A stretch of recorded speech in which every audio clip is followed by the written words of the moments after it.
한국의 기술이 카이로의 교통을 바꿨다고 전 세계가 경악했습니다. 하루 2시간을 걸어 학교에 가던 13살 하산. 그런 그가 서울대학교를 졸업하고 이집트 전역의 교통 혁신을 가져다주는 혁신가가 되었습니다. 단 하나의 메트로 노선에서 시작된 기적이 어떻게 500만 명의 일상을 바꿨을까요? 이집트 정부가 직접 교통 혁신상을 수여한 그 놀라운 기술은 무엇이었을까요? 도시가 마비되던 순간, 한국 엔지니어가 가져온 기술이 어떻게 제 인생을 완전히 바꿔놓았는지 그 감동적인 이야기를 지금 시작합니다. 안녕하세요. 저는 하산 알카디르입니다. 이집트 카이로 외곽의 작은 동네에서 태어나 지금은 28살 철도 엔지니어로 일하고 있습니다. 제 이야기는 15년 전으로 거슬러 올라갑니다. 그때 저는 13살이었고 제 인생은 한국에서 온 기술로 완전히 바뀌게 됩니다. 2008년 카이로는 세계 최악의 교통체증으로 신음하고 있었습니다. 매일 아침 저는 학교에 가기 위해 2시간을 걸어야 했습니다. 인구 밀도가 너무 높아 도로는 꽉 막혔고 제가 살던 외곽 지역은 대중교통이 거의 없었습니다. 연평균 대기 오염 수치는 WHO 기준의 10배를 초과했죠. 숨쉬기조차 힘들었습니다. UN 보고서에 따르면 당시 카이로의 교통체증으로 인한 경제적 손실은 연간 약 80억 달러에 달했습니다. 이런 통계를 몰랐던 제게는 그저 매일 아침 무거운 가방을 메고 2시간을 걸어야 하는 현실이 전부였습니다. 그날도 카이로 특유의 뜨거운 태양이 머리 위에서 자결하고 있었습니다. 온도계는 섭씨 40도를 가리키고 있었죠. 도로는 차들로 꽉 막혀 있었고 매연은 목을 타게 했습니다. 낡은 교과서가 가득 찬 가방은 어깨를 파고들었고 땀은 끊임없이 등을 타고 흘러내렸습니다. 발바닥이 화상을 입는 듯한 느낌이 들었지만 학교에 가지 않을 수는 없었습니다. 우리가 의존하던 대중교통 시스템은 매년 악화되고 있었습니다. 카이로 교통관리국의 발표에 따르면 이용객은 지난 20년간 매년 평균 5%씩 증가했지만 인프라 확충은 이루어지지 않았습니다. 이웃들은 이미 교통 문제로 일자리를 잃거나 더 나은 환경을 찾아 떠나는 가족들이 늘고 있었습니다. 2007년부터 2009년 사이에 카이로 외곽에서 약 5만 명이 더 나은 교통 환경을 찾아 다른 지역으로 이주했다고 합니다. 어머니는 아픈 여동생 아미라를 돌보느라 집 밖으로 나가기 어려웠습니다. 아미라는 심한 천식에 걸려 있었죠. 세계보건기구에 따르면 당시 카이로의 호흡기 질환 발병률은 대기 오염 증가로 인해 5년 새 58% 증가했다고 합니다. 아미라의 숨소리가 거칠어질 때마다 어머니의 눈에는 눈물이 고였고 저는 무력감에 가슴이 아팠습니다. 아버지는 카이로 시내의 건설 현장에서 일하셨습니다. 교통체증 때문에 하루에 5시간을 출퇴근에 소비하셨죠. 당시 카이로 근로자의 30% 이상이 하루 4시간 이상을 출퇴근에 소비하는 상황이었습니다. 아버지는 종종 일주일 내내 집에 돌아오지 못하셨고 가족과 함께할 시간은 계속해서 줄어들었습니다. 그래서 저는 매일 아침 긴 시간을 걸어서 학교에 갔습니다. 우리 가족의 미래는 제가 받는 교육에 달려 있었기 때문입니다. 하지만 통학 시간이 너무 길어 실제 수업 시간보다 이동 시간이 더 길었죠. 학교에 도착할 때면 이미 지쳐서 수업에 집중하기 어려웠습니다. 그날 등교 중에 동네 신문 가판대 앞에서 사람들이 모여 웅성거리고 있었습니다. 70대 노인 파리드 할아버지가 신문을 들고 한탄하는 모습이 보였습니다. 파리드 할아버지는 알랍게 기도하며 정부가 또 버스 노선을 줄인다고 말씀하셨습니다. 저는 믿기지 않아 신문을 보러 달려갔습니다. 카이로 교통국이 예산 부족으로 외곽 지역 버스 노선을 30% 감축한다는 기사였습니다. 이것은 저희 같은 사람들에게는 재앙이었습니다. 숨이 막히는 듯한 절망감이 밀려왔습니다. 파리드 할아버지는 50년간 이 동네에 살았지만 이런 상황은 처음이라고 하셨습니다. 할아버지는 젊었을 때 카이로가 중동의 파리라고 불렸다며 지금은 살기 힘든 도시가 되었다고 말씀하셨습니다. 할아버지의 목소리가 떨리는 것을 보며 저도 가슴이 아팠습니다.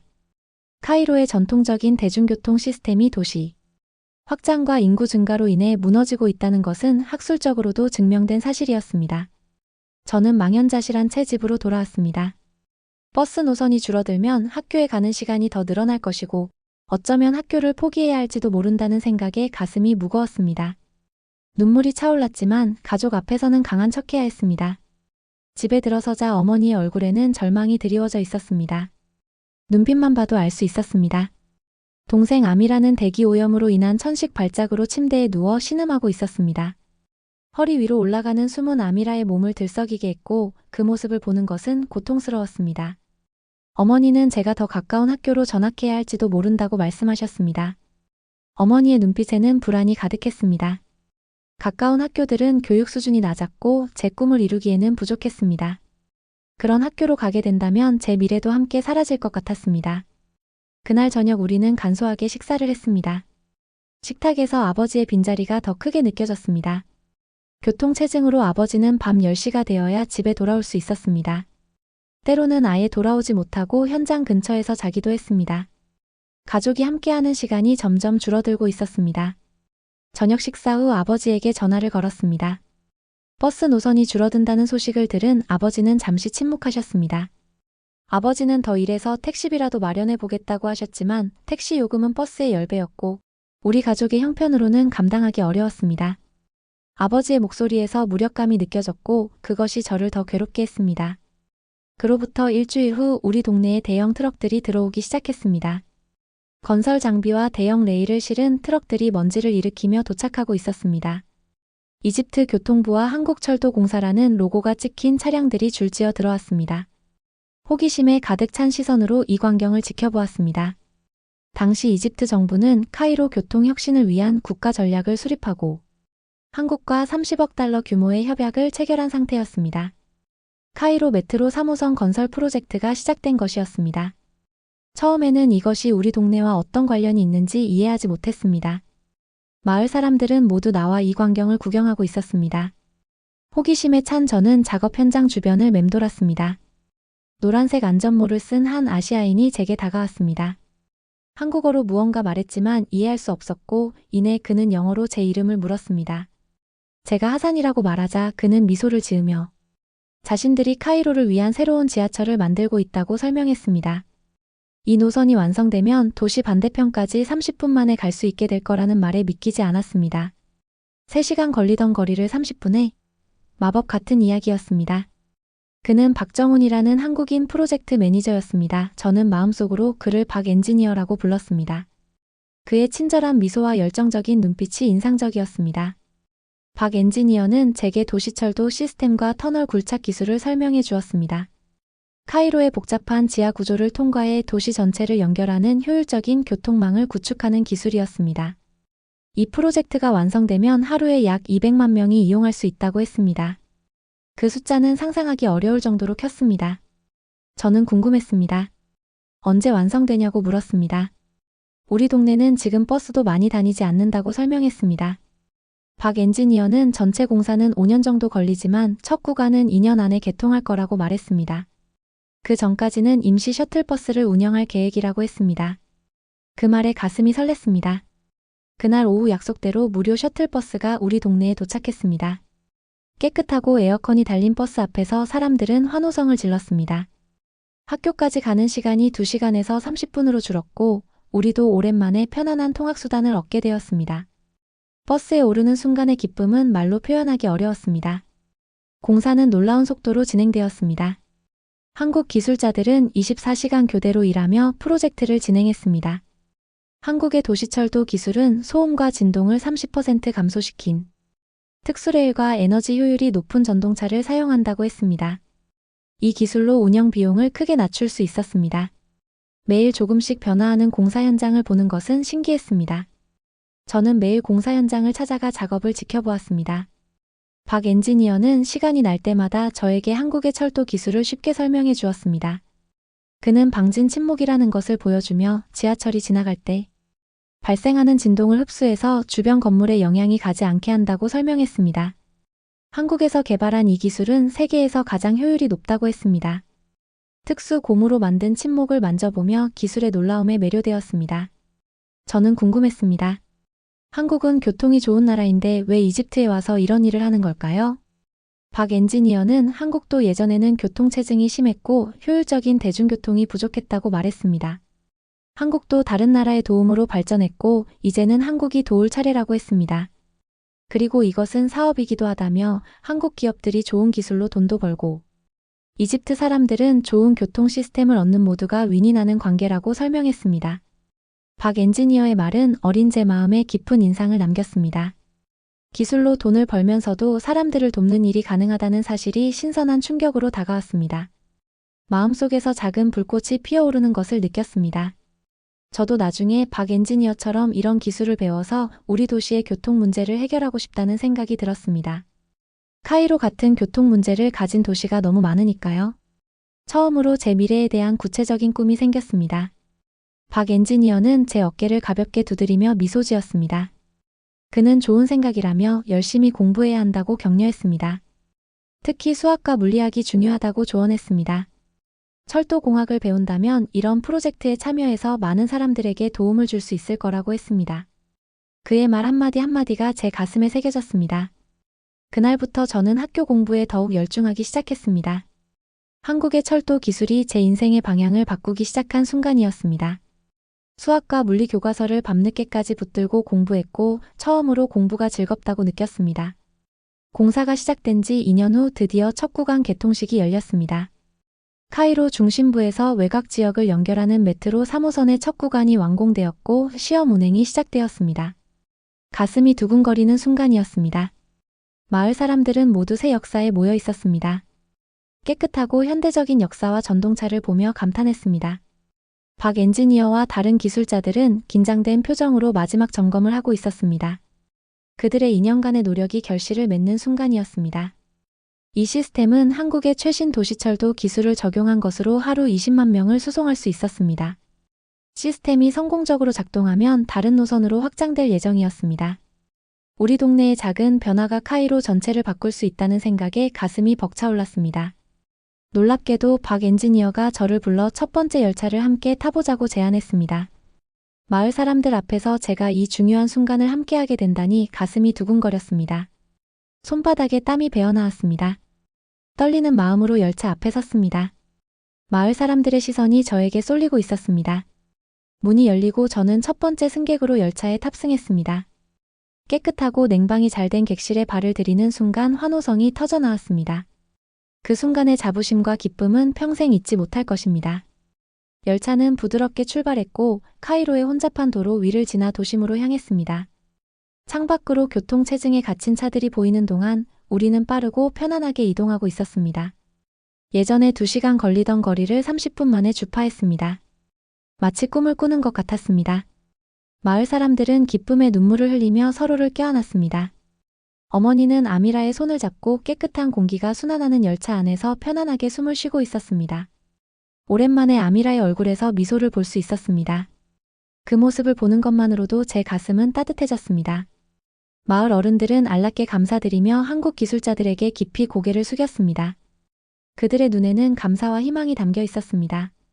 이 순간을 위해 2년 동안 노력한 모든 사람들의 표정에서 성취감이 느껴졌습니다. 그날은 우리 동네의 축제가 되었습니다. 사람들은 오랜만에 쉽게 도시를 오갈 수 있게 되어 기뻐했습니다. 이제 더 이상 긴 시간을 걸어서 통학하거나 출퇴근할 필요가 없었습니다. 삶의 질이 하루아침에 바뀌는 것을 체감했습니다.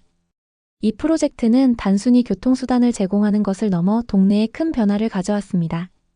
대기 오염이 감소했고 사람들은 더 이상 떠나지 않았으며 새로운 상점들이 역 주변에 들어서기 시작했습니다. 학교도 정상 운영되기 시작했습니다. 무엇보다 아이들이 통학 시간을 줄여 공부에 집중할 수 있게 되었습니다.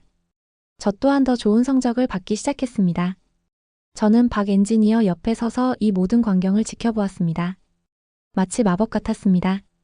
어떻게 이런 일이 가능한 것인지 놀라움을 감출 수 없었습니다. 박 엔지니어는 웃으며 이것은 마법이 아니라 과학이라고 설명했습니다. 한국의 기술로 불가능을 가능하게 만든 것이라고 했습니다. 그들이 고급 전자제어 시스템과 에너지 효율적인 전동차를 개발했고 소음과 진동을 최소화했다고 설명했습니다. 그래서 지상교통에 혼잡 없이 수많은 사람들을 빠르게 이동시킬 수 있다는 것이었습니다. 그 순간 저는 제 인생의 목표를 확실히 찾았다고 느꼈습니다. 저도 커서 이런 기술을 배워서 카이로의 다른 지역도 돕고 싶다는 마음이 간절해졌습니다. 교통 문제로 고통받는 곳은 너무 많았으니까요.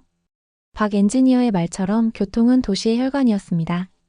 한국의 기술이 가져온 메트로 한 노선이 우리 동네에 생명을 불어넣었듯이 저도 미래의 다른 사람들에게 그런 희망을 전하고 싶었습니다. 그 사건 이후로 저의 삶은 완전히 달라졌습니다. 메트로가 개통되면서 저는 더 좋은 학교로 전학할 수 있게 되었고 도시 전역을 쉽게 다니며 다양한 경험을 할 수 있었습니다. 전에는 꿈도 꾸지 못했던 도시의 박물관, 도서관, 대학 캠퍼스를 방문할 수 있게 되었습니다. 세상이 넓어지는 느낌이었습니다. 동네는 점점 생기를 되찾았습니다.